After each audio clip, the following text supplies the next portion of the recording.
Okay, today we're meeting with Robert Hodgson, who is the federal candidate for the Green Party of Canada. And we're speaking with Robert today at downtown Chatham Centre. How are you doing today? Very well, thank you.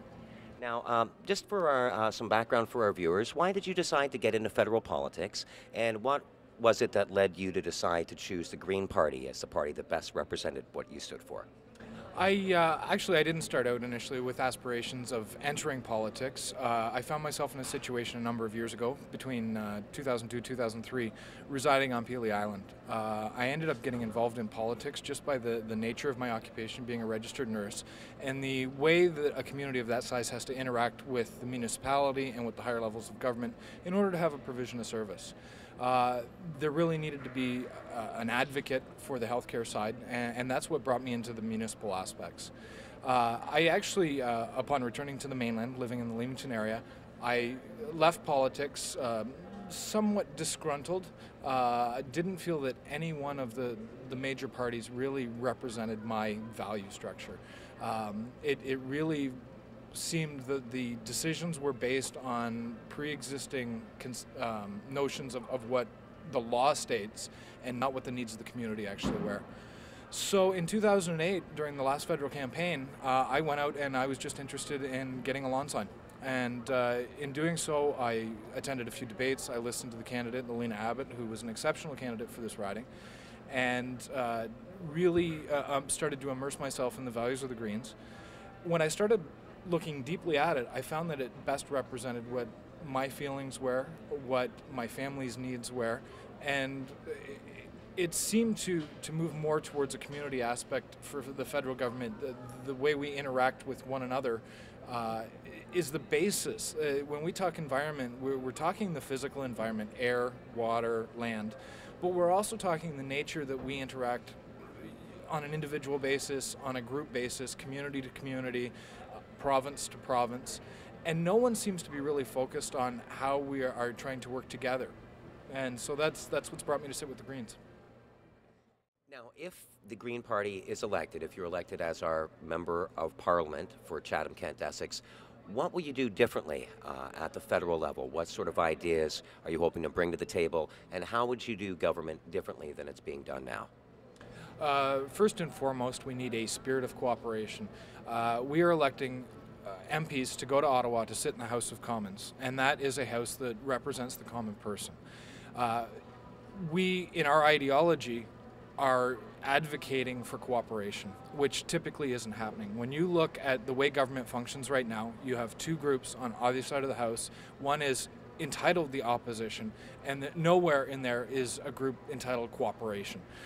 So we really are focused on trying to come together and identifying those issues which are important to us: the environment, healthy neighborhoods, strong communities, using a bottom-up approach to represent the individuals that we represent, instead of the top-down approach, which has typically been in place over the last 100 years. Now, what sort of feedback are you getting from people on the streets? Are there any issues that people are bringing to your attention, or things that you're hearing in the community that need to be addressed? Absolutely. One of the things is healthcare. There was an interesting statistic in the Windsor Star today. 18,500 hospital beds have been lost in Ontario. There's been an incredible focus on moving into home care, yet the Ontario government is only spending $2 million on that. The federal government has a responsibility in the way that it enacted the Canada Health Act, that there is equal, equitable access to health care universally across the country. Then we have to look at how the federal government is spending or returning the tax dollars to a province like Ontario, where we reside, and they're collecting more tax dollars than they're actually returning, and we're having a greater and greater reduction in service here.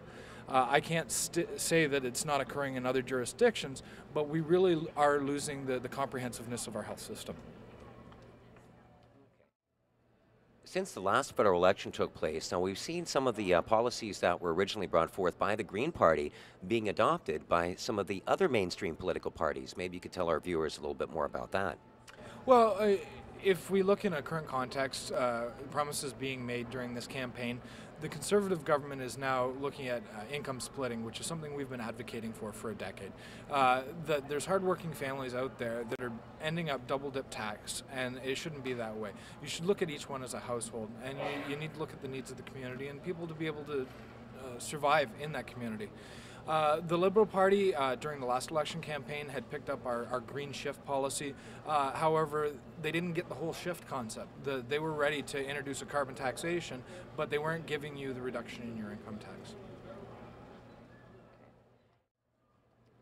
Now, in this federal election, Elizabeth May has been excluded from the federal election debates, and I know that's created a lot of controversy in this election campaign. What are your views on that, and what sort of feedback have you been hearing from the community? I'm getting great feedback from the community. A lot of people are abhorred by the fact that we're not participating in the debate. I've had people even suggest that she was the only person that she wanted to hear in the debate. This is a decision that's been made by a consortium of national broadcasters. It doesn't pay homage to the Elections Act, which ensures that there's equitable sharing of coverage, the policies of each party. Not participating in the debate doesn't live to the intention of that legislation. Now, for members of the community out there who want to get involved in the Green Party's federal election campaign in Chatham-Kent-Essex, what do they need to do? We are true to our roots. We have a small office which is operating out of my home. It's more community involvement, always looking for volunteers to fundraise, volunteers to canvass, interested in sign installation. So the best way to get in contact with us is the Green Party of Canada website at www.greenparty.ca.